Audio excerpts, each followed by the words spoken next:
I now invite Miss Claire Culley to deliver the occasional address. Claire Culley is a registered nurse, holds a Bachelor of Science and a Master's in Public Health. She is the Director of Surgical Services at Western Health, a position she has held since 2004. The division oversees the theatre management for Sunshine General, Western General and Williamstown hospitals, and the soon-to-be completed Sunbury Day Hospital. With an operating budget of approximately $103 million, over 5,000 employees, and an extremely multicultural, diverse group of stakeholders, Western Health is recognised as the fourth largest growth area in Australia. Claire's move from practitioner to senior executive enables her to influence decisions to ensure outcomes for patients and health practitioners. Please welcome Claire Culley.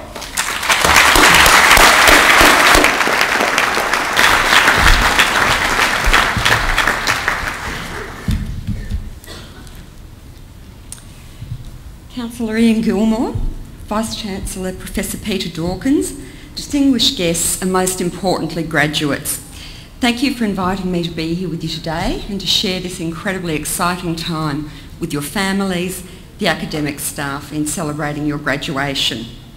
Now, before I formally get into what I want to say, I really do have to congratulate the girls who managed to negotiate the stairs in incredibly high heels. Well done, there's no way I could have actually done that. I want to congratulate you on your individual accomplishments, but I also want to congratulate you for the part that you will play in building our present and our future healthcare system. Each of you are prepared to make vital contributions in your fields, whether that is through commencing a new career or moving into more senior and clinical leadership roles. You've chosen your individual professions because you care, because you are concerned about others, and because you have a commitment to making a difference. Whether you have gained a certificate, a degree or postgraduate qualifications, you're on a journey that will be shared with many others, and the opportunities that are before you are endless. I've been very privileged to work in health since the age of 16. Clearly you can see that was only a few years ago. And I've always known that I wanted to be a nurse. My mother absolutely loves telling people a story about we were at the beach one day, and I must have been very young, probably about 5 or 6, and there was a homeless man there. So I went and took the homeless man by the hand, took him up to Mum and said, you know, this man needs somewhere to live and something to eat, so we'll take him home, is that okay? Fairly challenging for any mother. So after we had a little bit of a chat about personal safety, didn't have strange danger in those days, I can still remember my mum telling me that you can't always make things better, but you can always be kind. And while that sounds rather naive, I think I've probably spent a lifetime wanting to help people that are sick and wanting to make things a little bit easier for them. Rather naive, but I think it's probably still the basis of how I practice today. Growing up in country South Australia, we actually faced many challenges, only one of which was deciding what we were going to do for our careers. I was recently home and talking with my brothers, and we decided that it's really quite amazing that any of us actually survived through childhood at all. We lived in an area that every year there were just amazing bushfires used to come up through the gullies, and we just used to sit on the back porch and watch them. There was no thought of evacuating. We'd just get over the fires and then we'd have a run of brown snakes that would come onto the property. So rather than doing too much about it, we were just told to sort of be careful. The final insult was that after the fires and the snakes, we'd actually go down to the South Australian beaches for a swim. And I don't know if any of you here are from South Australia, but what would happen is the waters were quite shark infested. So you'd be out swimming, they'd blow a whistle, you'd hop out of the water, they'd blow it again, and you'd get back in when the sharks had gone. So needless to think, it is surprising that we did survive it all. That said, at the age of 15, I made the decision to leave school, very young by today's standards, and at 16 made the decision to start my nursing career. I initially undertook a Division 2 course at our local hospital in Blackwood where we were living, and for the first time I can just remember the sheer joy of actually learning something that I wanted to learn. Wasn't overly fond of school, and I'm sure as some of the graduates here can attest today that when you're learning things that aren't pleasurable and aren't enjoyable, it isn't always a whole lot of fun. but I discovered that there was a whole new world of learning out there once I started my nursing career. That time remains absolutely crystal clear for me. It was 1973. There weren't very many university opportunities at that stage, and if they were actually out of my reach, and nursing was only offered in the hospital setting at that time. But I was shortly after that able to move on when I turned 16 and was old enough to actually commence my Division 1 training. And I trained in a very strict Presbyterian hospital in South Australia, which I could spend hours talking about, so I will bear you that boring detail. But it was a fabulous time, and it was, again, I was just learning so much about the art and science of nursing. But importantly, I was also learning about myself. I was learning about commitment, and I was learning about what caring truly meant. During this time, as very junior nurses, we were actually placed in leadership roles at a very early age. So I can remember having just gone into my second year and being placed in charge of a 30-bed surgical ward on night duty. Now, I think it's probably fair to say that it was a little more reasonable then. Healthcare moved at a far slower pace, and patients who were having cataract eye surgery actually used to lay flat in bed for 5 days. So quite a different scenario to what we have today. But nonetheless, it was still pretty daunting. And I think it was the first time that I truly discovered the difference between responsibility and accountability. Since those early days, I've been very privileged to work throughout Australia and in healthcare systems across the world. I've held a variety of positions and have had some really amazing experiences. My husband was in defence, so I soon discovered that nursing was a very transportable profession and that you could get jobs in most places. And the positions that I've held vary really widely. I've run new graduate programs. I've worked with a group of Indigenous population in far North Australia testing the very first run of occlusive dressings on wounds for patients with leprosy. And I've worked as a stomal therapist serving part of New Guinea, far North Queensland in Australia. I've loved all of those positions and have always tried very hard to make sure that my practice was based in learning.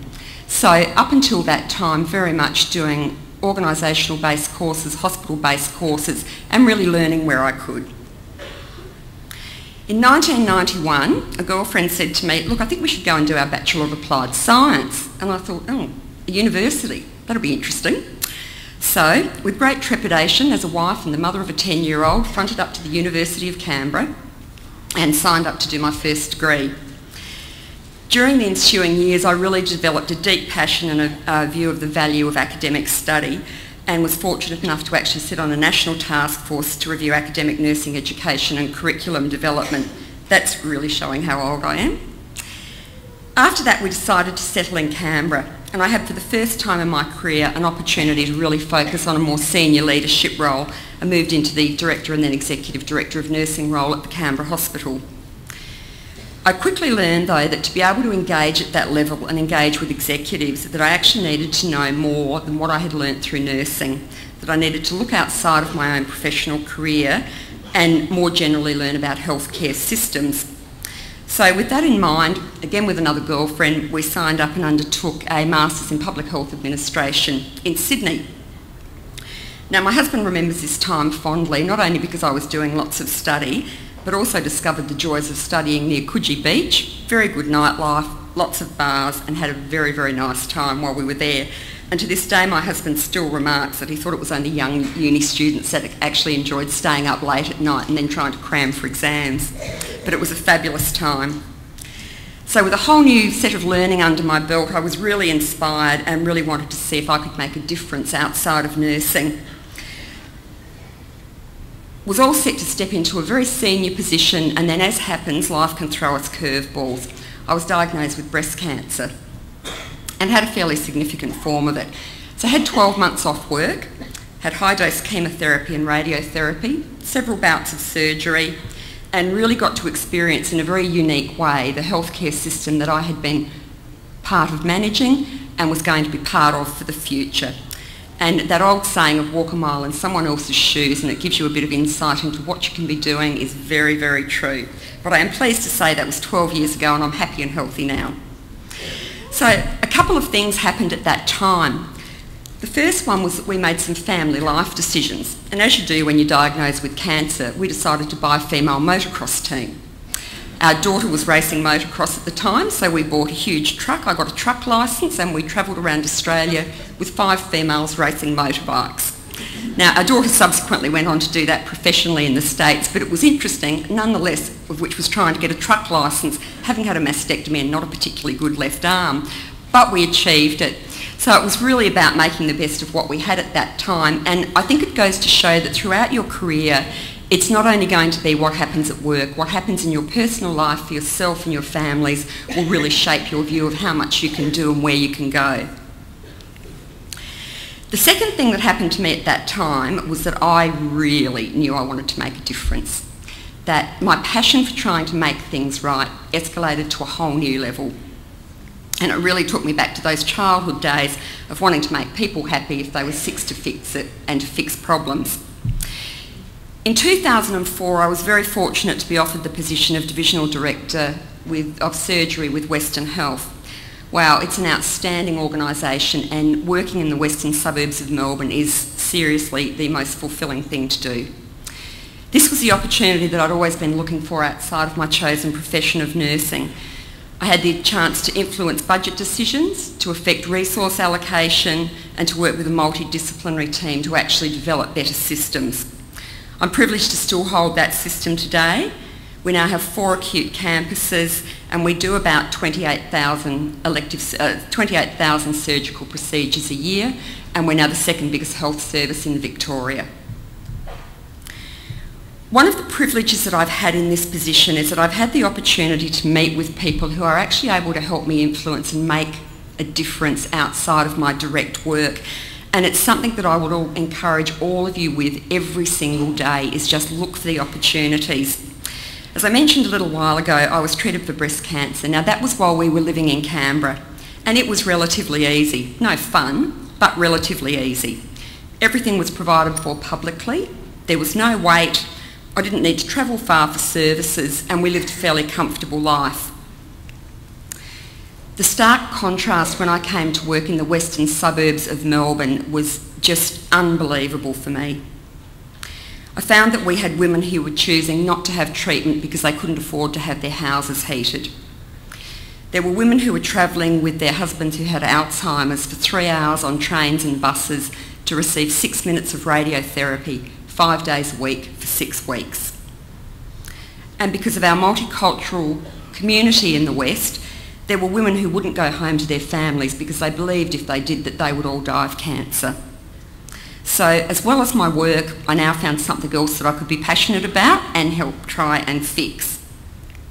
So with the help of local and national politicians and an alliance with Victoria University and other organisations in the West, we've been very successful in establishing a fundraising committee called Breast West, and the funds from this committee actually go directly to those women to help them when they need it, or their families.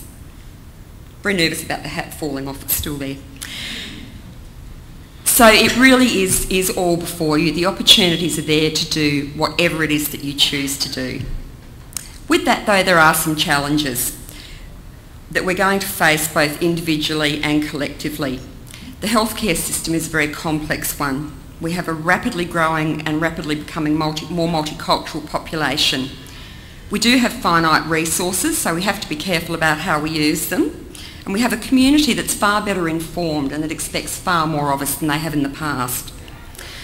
I know that you will all lead the way in meeting these challenges. For me, this has been achieved through a passion for learning, being prepared to take the lead, and truly believing that as an individual, I have the ability to bring about change. As Albert Einstein said, the important thing is not to stop questioning. Once again, congratulations to all of you. To everyone who has supported you through your education, good luck with your future plans and enjoy every moment. The sky's the limit.